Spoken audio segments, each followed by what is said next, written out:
My name is Jennifer Hayes. At 34, I thought I'd become CEO after 12 years running our family's interior design business in Portland, Oregon. With my business degree and role as director of operations, I poured everything into Hayes Design upscale furniture, retail, and custom interiors, certain my parents would hand me the reins when they retired. But last week, my world flipped upside down.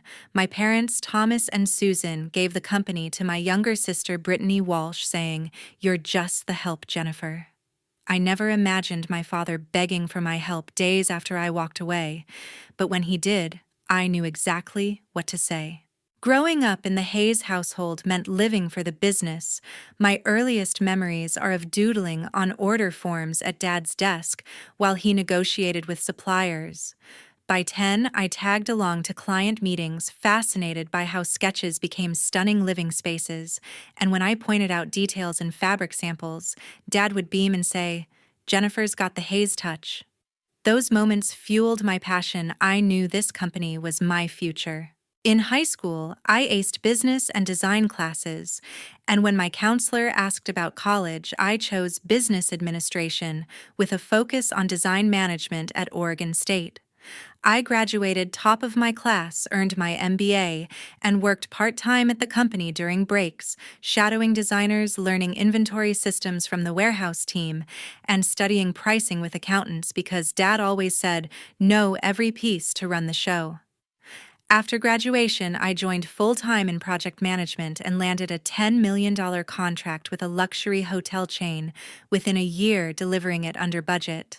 By 27, I managed project teams, and by 30, I was director of operations overseeing a $25 million business revamping our supply chain to cut costs by 20%, building ties with high-end clients to boost our reputation, and earning trust from employees and suppliers with systems I created. My sister Brittany, 3 years younger, took a different path. She got a marketing degree, bounced between ad agencies, and joined the company at 28, handed the title of marketing director without earning it. While I worked before dawn and stayed late reviewing designs, Brittany breezed in for family meetings, charming everyone with her smile, posting on Instagram, designing ads, and attending client events, but never touching the operations that kept us running. My parents had old-school views.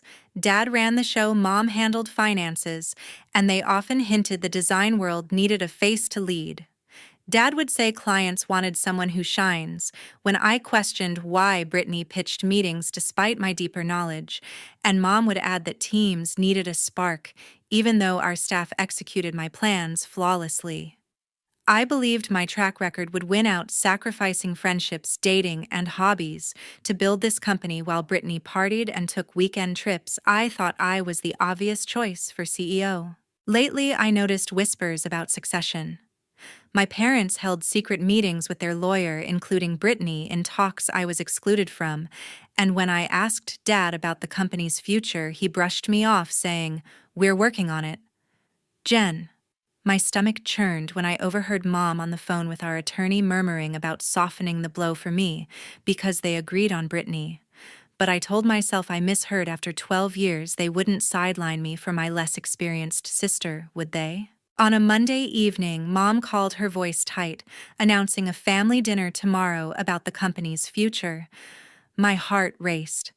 This was the CEO announcement, so I spent the night prepping a presentation on my tablet, outlining my vision for growth, ready to lead. Tuesday evening, I arrived at my parents' sleek Portland home, tablet in hand, and saw Brittany's red convertible in the driveway. The dining room gleamed with Mom's best crystal, a bottle of champagne chilling on the table. And when I asked about the occasion, Mom gave a thin smile, saying Dad had news. We sat through appetizers, making small talk about projects. Dad unusually cheerful, pouring wine and reminiscing about the company's early days, but I couldn't wait and said Mom mentioned an announcement about the company. Thomas Bennett set his glass down, folded his napkin with care, and looked at me, his voice steady. "Jennifer, your mother and I have been planning our retirement and who will lead Hayes Design next year." I nodded eagerly, fingers hovering over my tablet, but his next words hit like a punch. We've decided Brittany will take over as CEO. I glanced around. Sure, I'd misheard. Brittany smirked, swirling her wine while Mom adjusted her napkin, avoiding my eyes. My voice shook as I said, I don't understand. I'm director of operations. I've been here 12 years. I have the degree, the experience. Dad cut in sharply. It's not about experience. Jennifer leading a design firm takes presence, a spark you don't have. My chest tightened and I pressed. What does that mean? Mom jumped in. You're great at details, inventory schedules, but CEO is about vision-inspiring clients commanding a room, and Brittany has that. Stunned, I stared at her and said, I landed the Sterling Hotel deal $10 million when it was falling apart. I've run operations for years, that's not vision. Dad sighed. You're just the help, Jennifer. You make things run smoothly behind the scenes. Brittany's the face clients want. I shot back, clients want results. I've delivered those for years, and turned to Brittany, who'd been quiet, her smirk growing, and asked, What do you think about this? She leaned back, crossing her arms, and said, I'm ready, Jen. New branding, influencer campaigns, maybe a TV spot, big picture stuff. I nearly laughed and challenged, Have you thought about funding or project timelines? Dad interrupted. That's what I mean. You're stuck in the weeds. Jennifer, Brittany sees the horizon. Mom's words cut deeper as she echoed, You're just the help we need. You to keep doing what you do. Best support Brittany as COO. I pushed my plate away, appetite gone, stood my chair, scraping the floor, grabbed my purse and said, You want me to work under my younger sister who's barely touched operations after I've run this company's backbone for years? Dad's face hardened. It's a generous offer. Your salary would jump 15%. But I shook my head. This isn't about money. It's about respect for what I've built. Mom rolled her eyes. You're being dramatic. We knew you'd react like this. And as I headed for the door, Dad's voice rose. Sit down, Jennifer, we're not done. I didn't stop saying, I am. You've made your choice. And ignored Mom calling, Don't do anything rash. Driving home, knuckles white on the steering wheel, I replayed their words. Just the help, feeling the sting of my parents seeing me as a glorified assistant after everything. At my apartment, I paced too wired to sit when my phone buzzed, a text from Matthew Reed, our senior project manager, reading Jen Brittany's already screwing up, told Laura Mitchell we'd deliver the downtown showroom in 2 weeks. Impossible? Call me. Staring at the screen, my anger cooled into something sharper, clearer. I wasn't staying to clean up their mess, not this time. After 12 years running Hayes Design's operations, I wasn't sticking around to fix my sister's mess. I called Matthew back, pacing my apartment, and he picked up on the first ring. Jen, it's a disaster. Brittany's clueless, Laura's furious, and the team's freaking out. I gripped the phone, my voice steady, despite the anger, and said, I'm done, Matthew. I'm not cleaning this up. He paused, then whispered, You're quitting. I didn't answer. Just hung up. Sat at my desk and opened my laptop to draft my resignation letter, 2 copies, one for HR, one for my dad, Thomas. By midnight, the letter was done, short, professional, effective, immediately, and as I hit print, my phone buzzed with another text from Matthew saying Brittany had emailed the team about streamlining our supply chain, a move that'd tank our margins. I shook my head, muttering, She's got no idea what she's doing, and felt a strange calm settle over me. 12 years, late nights, missed vacations, saving projects, and my parents called me just the help to hand the company to Brittany. I wasn't begging for their respect anymore. Wednesday morning, I arrived at Hayes Design's sleek Portland office before sunrise, the building quiet except for the hum of the AC. I marched to my office, dropped my resignation letters on the desk, and emailed Emily Parker, our HR manager, requesting an urgent meeting with her and Dad. By 8, they were in my office. Emily scanning the letter with a frown, Dad's face red as he read it. Jennifer, this is ridiculous, he snapped, tossing the paper down. You're upset about the CEO decision, but quitting now is selfish. You're abandoning the family. I leaned back, crossing my arms, and said, "Selfish? I've run this company's backbone for years. Saved the Sterling Hotel deal $10 million while Brittany took credit for it, and you think I'm the problem?" Dad's eyes narrowed, his voice low. "You're blowing this out of proportion. Brittany's learning she needs time." I laughed bitterly. Time. She's promising impossible deadlines to Laura. Mitchell tanking our reputation, and you're defending her. Emily cleared her throat. "Trying to mediate, Jennifer, would you consider a transition period?" 2 weeks? I shook my head. My team's got detailed notes. They know what to do. Staying would just drag this out. Dad stood pointing at me. "You'll regret this, Jennifer. You're throwing away everything we built." I met his gaze, unflinching. "You threw it away when you called me just the help and gave my job to someone who can't handle it." I handed Emily my company phone and access card, packed my desk photos awards, a sketch from my first project, and walked out as employees started arriving. Matthew caught me in the hallway, his voice low. "Jen, the team's gutted. You're the one who keeps this place running." I gave him a tight smile. "They'll survive. Matthew, Brittany's the CEO now." He shook his head. "Laura Mitchell's meeting with her today. It's gonna be a train wreck." I nodded, slung my bag over my shoulder, and left the office, my heart pounding but my steps steady. Back at my apartment, my phone rang, Brittany's name on the screen. I almost ignored it, but curiosity won, and I answered. "What do you want?" Her voice dripped with smugness. "Heard you quit. Jen couldn't handle being second to me." "Huh?" I clenched my jaw. "I'm not the one promising Laura Mitchell impossible deadlines. You're setting the company up to fail." She laughed, sharp and cold. "I got us that Sterling Hotel deal, remember? I'm the reason we're on the map." I froze, my voice dropping. "You lied to everyone, Brittany. You pitched the client, but I fixed the budget and timeline when it was falling apart." She paused, then sneered. "Whatever, Jen, Dad and Mom know who's got the real vision." Before I could respond, she hung up, leaving me staring at the phone, stunned she'd deliberately taken credit to steal the CEO role. Minutes later, a text from Mom popped up. Susan's tone pleading. "Jennifer, please, reconsider. We're in a tough spot with a big investor. We had to choose Brittany to keep them happy. Call me." I read it twice. My stomach twisting. What investor? What deal? They'd never mentioned this before, and now they were dangling some secret to guilt me into staying.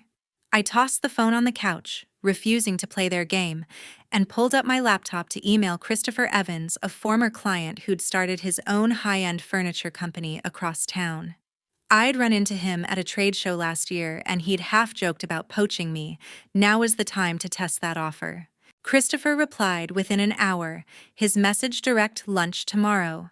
Jen, my company needs someone like you to run operations. Name your terms." I leaned back, a spark of excitement cutting through my anger. Could I join a competitor, maybe even start my own firm? My phone buzzed again. Matthew texting Brittany, "Bombed with Laura Mitchell. She's threatening to pull the $5 million showroom contract. Team's panicking." I sighed, picturing the chaos at Hayes Design, but pushed it aside. I wasn't their fix-it person anymore. Still, a part of me wondered what Mom meant by that investor deal, and why they'd bet everything on Brittany. I set up a lunch meeting with Christopher for Thursday at a bistro downtown, ready to explore my options, when my phone rang, Dad's name flashing on the screen. I hesitated, then answered, his voice hoarse and panicked. "Jennifer, Laura Mitchell's about to walk away. We need you to talk to her, please. Just hear me out." I gripped the phone, my pulse racing, and said, "You made your choice.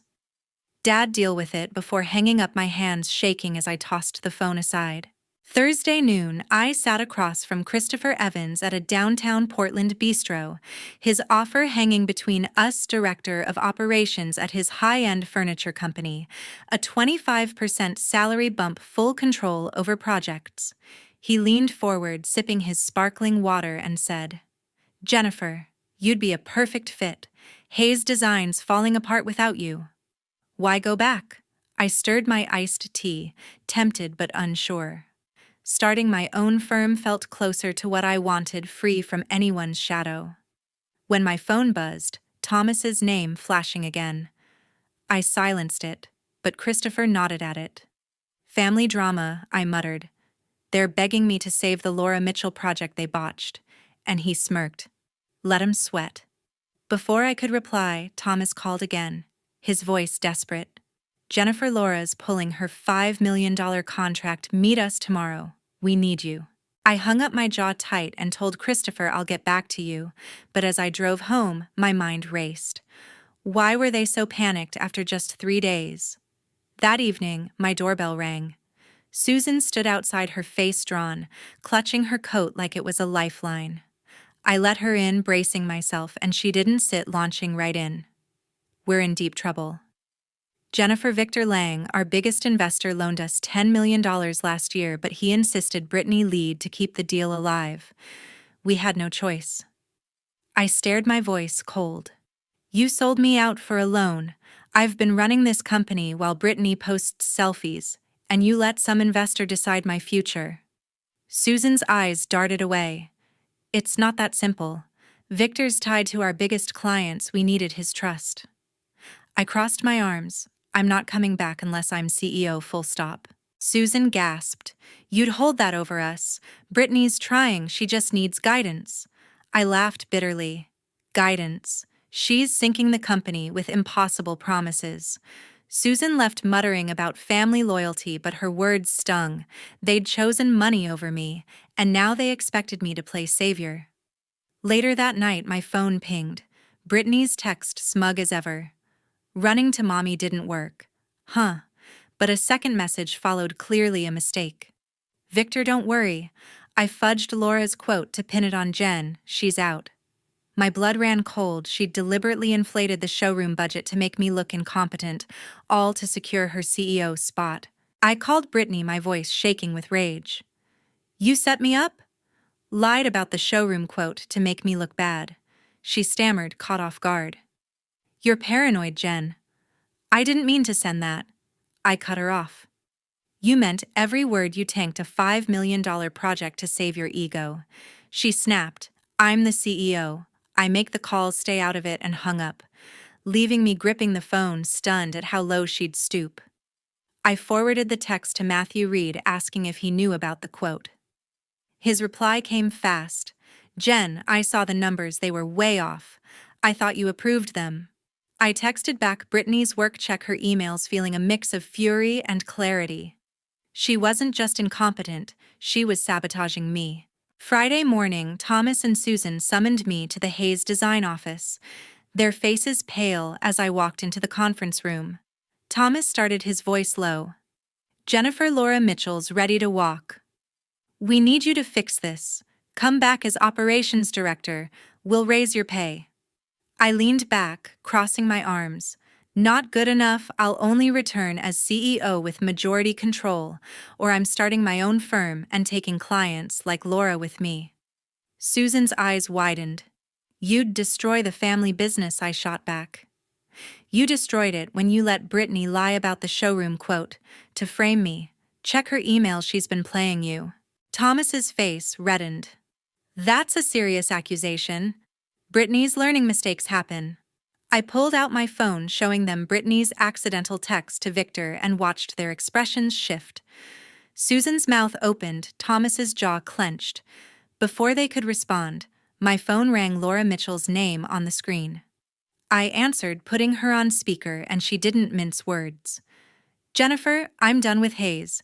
Design Brittany's a disaster. I'll only work with you. What's it gonna take?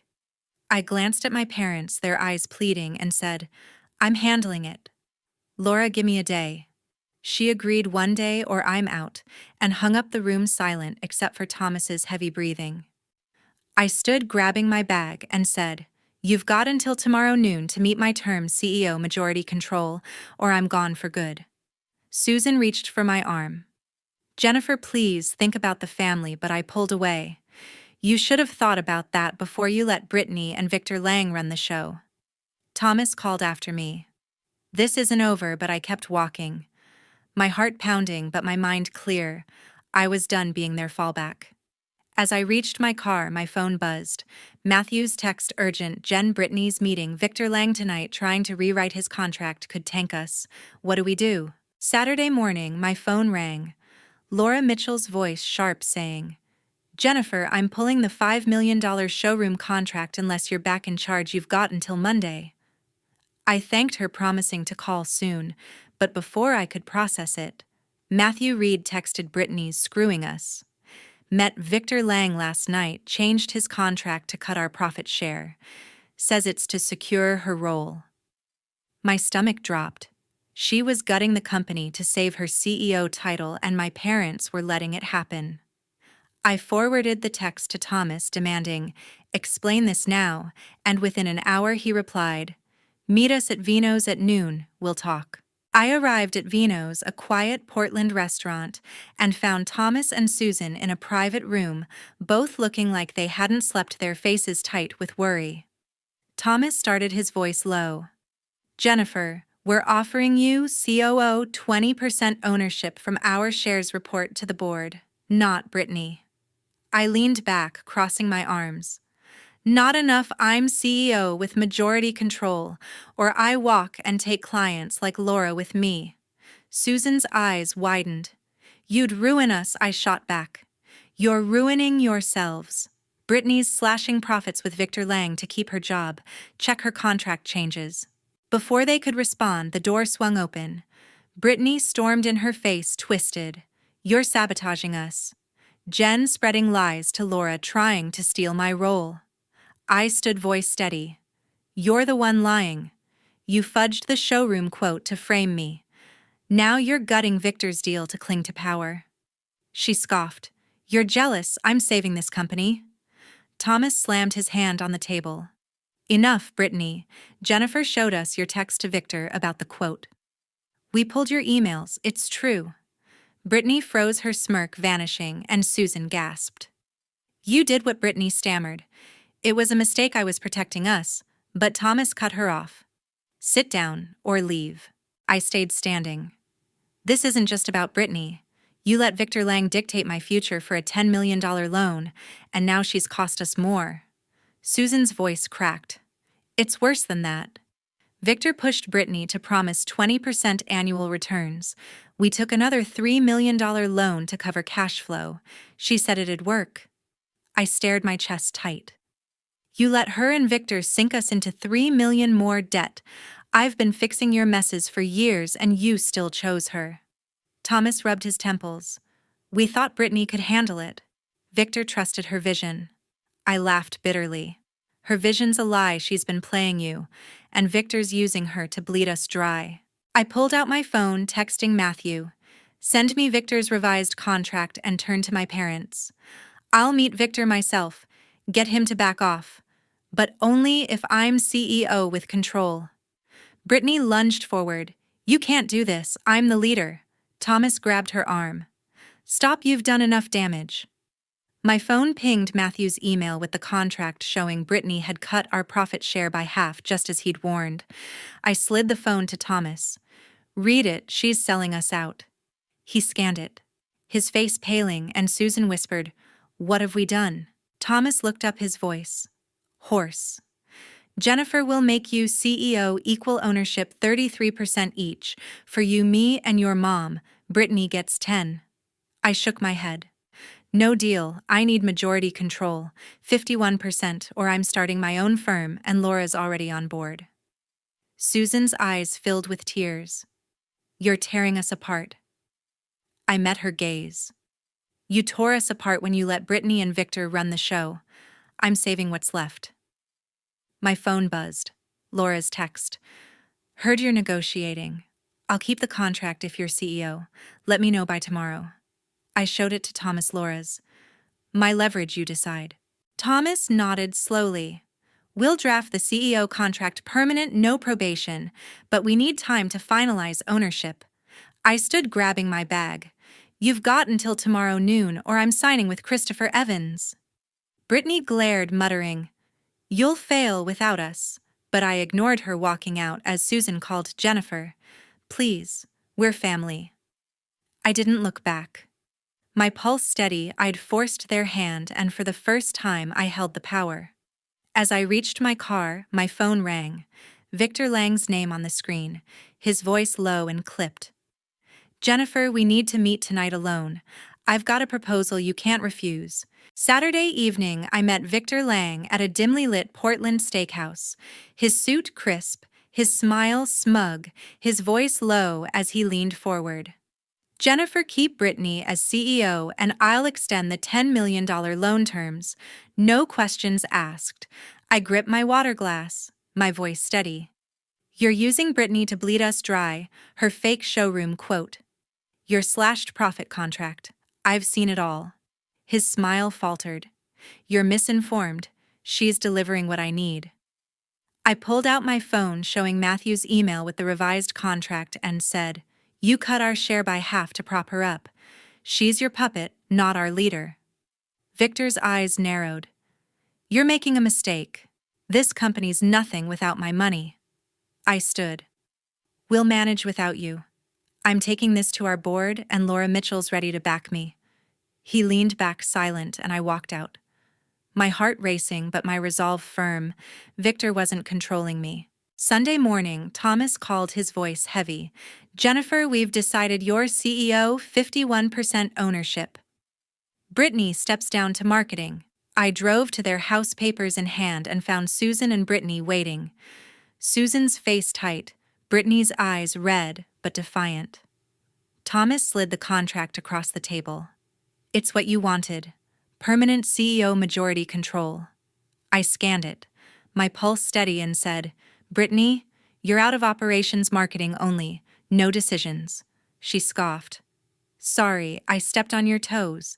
Jen, let's move on." I shook my head. "You lied, framed me, cost us $3 million in debt. That's not a mistake, it's betrayal." Susan reached for my hand. "She's family. Jennifer, forgive her." I pulled back. "Family doesn't sabotage, I'll work with her, but trust is earned." Brittany muttered whatever, but signed the agreement, her hand shaking. Monday, I walked into Hayes Design as CEO. Matthew Reed greeted me with a grin. "About time, Jen, the team's buzzing." I called Laura Mitchell first, laying out a revised showroom plan, and she agreed to reinstate the $5 million contract, saying, "I knew you'd fix this." By noon, I met with our top suppliers, restoring the credit terms Brittany had botched, locking in deals that saved us 20% on materials. I gathered the staff, outlining my plan: streamlined operations, transparent budgets, no more reckless promises, and saw nods of relief, even from those who doubted me. That afternoon, I dug into Victor's loan terms, finding clauses Brittany had ignored, and called our lawyer, David Larson, to renegotiate, cutting our interest payments by half, saving us $1 million a year. By evening, I rolled out a new project tracking system. Our profit margins jumped 15% in projections. Thomas stopped by my office that night, his face softer than I'd seen in years. "Jennifer, I was wrong. You're not just the help. You're the leader we needed." "I'm sorry, I didn't see it." I nodded, my throat tight. "You bet on Brittany because of Victor's money, not her skill, that hurt Dad." He sighed. "I thought I was protecting the business, but I failed you." I met his gaze. "Help me rebuild it and we'll call it even." He nodded, a small smile breaking through. "Deal." It wasn't a full fix. Years of being sidelined don't vanish overnight, but it was a start. And for once I felt heard. 6 months later, Hayes Design was thriving. Laura referred 2 new clients, each worth $3 million, and our showroom opened on time, under budget. Brittany settled into marketing, her campaigns pulled in buzz, but I kept her out of operations and she stopped fighting it. Susan stayed distant at first, her pride bruised, but started joining family dinners again, even laughing at my bad jokes. Matthew became my right hand, running projects with precision, and the team's morale soared. No more chaos, just results. I sat in my CEO office looking at the company I'd saved and felt a quiet pride, not just for proving them wrong, but for building something better on my terms. Have you ever had to fight for what you deserved? Stand up to family, or walk away to be seen? Drop your story in the comments. I'd love to hear how you handled it. If this resonated, hit that like button and subscribe for more real stories about finding your strength. Knowing your worth isn't selfish, it's power. Thanks for watching, and I'll see you in the next one.